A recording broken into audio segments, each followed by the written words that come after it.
She learned to read people the way some people read weather. Small changes in the air. Please subscribe my channel. A light that wasn't there before. A trembling in the hands that whispered true intent.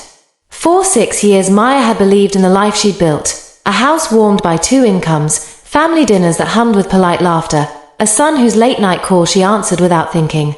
When the letters arrived, photos on a glossy sheet, tickets from a hotel booking, a string of messages time-stamped at 2 in the morning, the weather turned and she could not pretend not to notice. At first she tried the obvious things. She asked him where he'd been. He mumbled excuses alike to the weather, a business meeting, late work, a friend. She went through the motions of anger, of confrontation. She threw the glossy photos into the trash and watched him fish them out as if retrieving the pieces of a folklore blessing. He was always good at words. He could make a room forget time, make her believe his explanations should be believed. But the proof sat like an ache beneath her ribs. When she closed her eyes she saw them. The way he looked at the other woman, how easily he had allowed the other woman to walk into scenes where he had once given her the lead role. Maya could have screamed. She could have left at once. She could have called the son. She could have gone to the lawyer, taken her things and walked free. Instead she sat very still and listened to the small voice that had nothing to do with doom. It said, if you were to tell the truth, what would be true? She began to write. Not letters of accusation, not the raw sentences of betrayal, but a string of small documents. Names, dates, the exact words sent and received. She catalogued the glossy photos, annotated them with times and places. There was power in laying the world out like a map. Paths revealed themselves. One map showed his schedule, the meetings that occurred when he promised to be at home, the dinners that coincided with her son's anniversaries. Another map showed the web, the woman's friends, her employer, the portfolio of boutiques where she bought silk that contrasted, painfully, with the worn shirts in Maya's closet. This wasn't about cruelty, Maya told herself. It was about reclaiming the story of her life.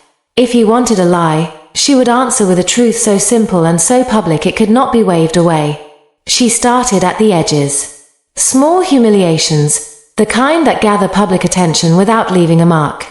She called the florist he favored and paid for an enormous display that would arrive at his office next week, an arrangement so profuse it would have to be photographed on arrival. She tipped the doorman at the building where the other woman worked, asking him to casually mention how often that visitor lingered. She arranged for a charity gala where the city's newspapers would be in attendance and requested a table under her son's name, for a family who supports our work, and then paid for the largest ad the program would accept. Each small move was a light tapping at the foundation. Sometimes she laughed at the cunning of it. Sometimes she felt like an aging actress rehearsing a final act. There was strategy in the sweetness she displayed in public. A smile at the bakery, a $2 donation to the shelter where the other woman volunteered, polite waves to neighbors. She cultivated an appearance of harmlessness, because nothing alarms a betrayer more than a calm person who is quietly finishing a plan. The jewel in her plan was the evening of the gala. It would be public. It would be attended by friends and colleagues and people whose opinions mattered in the town's small economy. It would be photographed.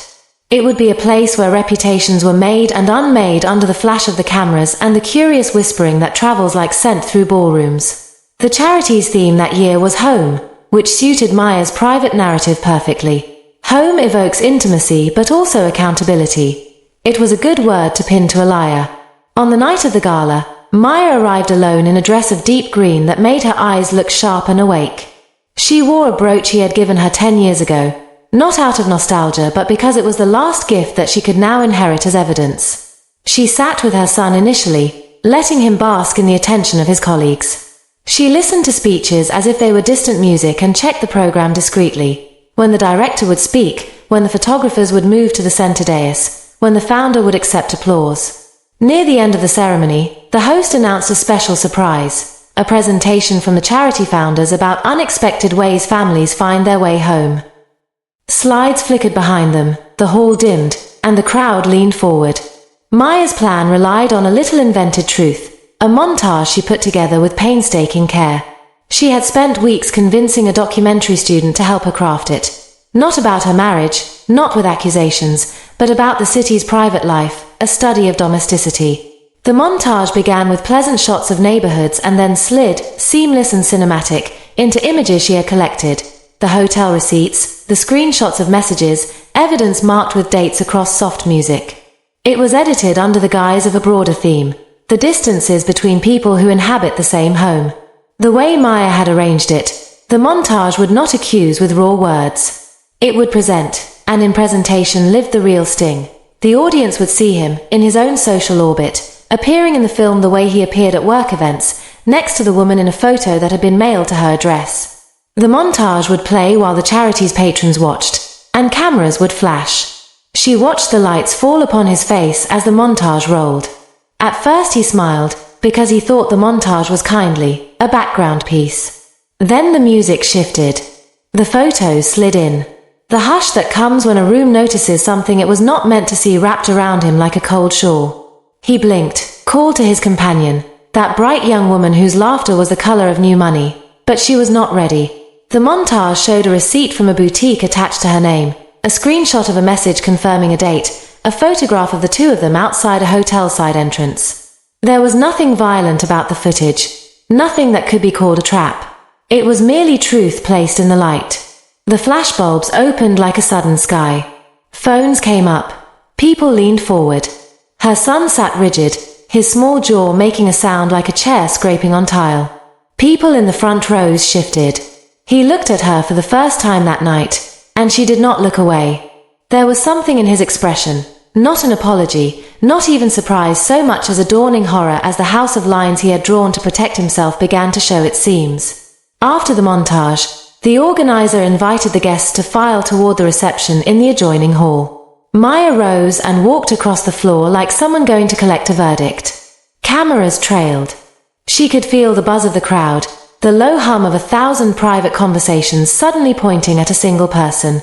Her husband fumbled for an explanation, but words bent oddly in a room where everyone had already seen something they'd keep repeating in retellings. The smallness of the world did what small worlds always do. Truths built up pressure until they burst in gossip and consequence. Within 48 hours, the montage, uploaded by an eager volunteer, was on local social feeds. The hotel took down its old review photos, but the evidence had traveled. His employer, a quiet firm that prized discretion, made a call to the Human Resources office. They needed to talk. A few clients withdrew their patronage at once. Appearances mattered. But if humiliation had been Maya's only weapon, it would have been a dull victory. She wanted a precise, irretrievable separation, a reset of her life that would not be shadowed by whispered rumors. So she did what she did best. She invited the law to do its work. She had gone to a lawyer months earlier, not because she wanted a courtroom drama, but because she wanted to know her options. Custody, property, the uncanny arithmetic of living arrangements. These were the nuts and bolts of replacement. The lawyer smiled with the practiced neutrality of someone familiar with human collapses and said, simply, "You have what you need to make a strong petition." Together they had prepared documents that were clean and sensible, not vengeful in tone but implacable in fact. She filed quietly for separation with evidence already logged, the photos, the messages, the montage as a public record of deception. She asked for what she needed: financial independence, the house if possible, and primary decision-making for her son until their social order settled. Meanwhile, she turned her energies outward. She took the extra hour each day and went back to the community college where years ago she had left a degree half-finished. She attended meetings, volunteered for the shelter she had once donated to, and attended her son's work events as if building a new biography. Worker, student, mother who would not flinch. Rebuilding was quieter work than dismantling. It required patience instead of theatrics. The slow accrual of respect is duller than a blast, but steadier. Her husband tried the small recollections that have been men's first resort for salvation. Promises, apologies written in the soft handwriting of panic. He tried, once, to appeal to their son. Their son listened to the edges of his voice and then stood with a small, independent dignity that refused to be refereed by either parent. "I have my life," he said. "You have yours." It was not a verdict so much as a boundary. For a moment Maya felt like someone at the end of a long rope, and then she felt something else: relief. Months passed and the town turned. People forgot details or misremembered them artistically, which is to say, gossip did what gossip always does. It added flowers to reality until the root of it changed. Maya did not stalk the changes. She kept catalogues of legal papers in a drawer, paid attention to fines and taxes, and reassured the son when he needed it. In quiet moments she would scroll through the montage and note how the camera had caught fragments of life that had looked ordinary until they were named. Then came the unexpected thing. reconciliation, not between her and her husband but between the people the betrayal had touched. The other woman, younger, sharp, brash, left town. Not chased out with torches, but simply gone. Her name slowly disappeared from invitations. The husband's work restructured, placing him on a different team and a new office that paid less attention to the social circles that had once propped him up. He lost clients who preferred steadiness to scandal. More than once he rang late at night. Maya did not pick up. The end was a prosaic legal finality. The judge signed the decree, a piece of paper that smells faintly like heavy ink and closure. He awarded each of them separate apartments. Life continued in different rooms. The house they had shared went to Maya because the city's valuation, and her careful preparation, argued in her favor. She kept the brooch, a small, silver pulse of the past, and sold a piece of unnecessary furniture. She painted the living room a light blue and hung a painting she had always loved but never bought. Victory, she discovered, was not the moment of public shame nor the legal signature. It was the small reclamations, waking without dread, saying yes more than no, letting her son make coffee in the mornings and set up his record player on Sundays. It was the letter she received weeks later from a woman who had attended the gala. "You gave me courage," it read. "My husband and I went to counseling." Sometimes her victories were other people's small redemptions. On the first anniversary of the gala, Maya stood by the window with a cup of tea. Rain smudged the city's edges into watercolor. She thought of the montage and how one frame, a hotel receipt, a screenshot, a clipped message, had redirected years of trajectory. She also thought of the things she had not done. She had not sought to physically harm anyone. She had not smashed the other woman's life to pieces. She had not burned bridges beyond the ones that had been built of lies. There is a rumor about revenge that it tastes of ash. She had learned that this is not entirely true. Revenge, when it is practiced as a kind of justice and anchored by evidence and consequence rather than cruelty, tastes instead of something like neatness. Things put back where they belong, roles reassigned, the story told with the right nouns. It can be strangely elegant. People still said things about her husband now and then, in the way people say anything about someone who has recreated himself beyond the town's grace. He worked a new job, he dated quietly, he learned humility or at least restraint. Maya saw him once crossing a street on her way to the market. He tipped his hat, the old courtesy of a man who had once thought himself unaccountable. She nodded. There was no satisfaction in gloating. The victory she wanted had been secured, her son's future, her own dignity, and the house standing exactly where she wished it to stand. On the evening the decree became final. She opened a bottle of wine with a small pop and made a modest meal. She sat down at the table and lit a candle. She put the brooch in a small velvet box and put it in the drawer that held important papers. She did not need to smash anything. She closed the door to a part of the past and walked into a room of her own making. And when she slept that night, she dreamed of a narrow street filled with light. In the dream she walked with a small group of people she had helped by telling a truth and letting consequences run their course. A child skipped ahead and called back, "Isn't it funny how quiet it is when people stop pretending?"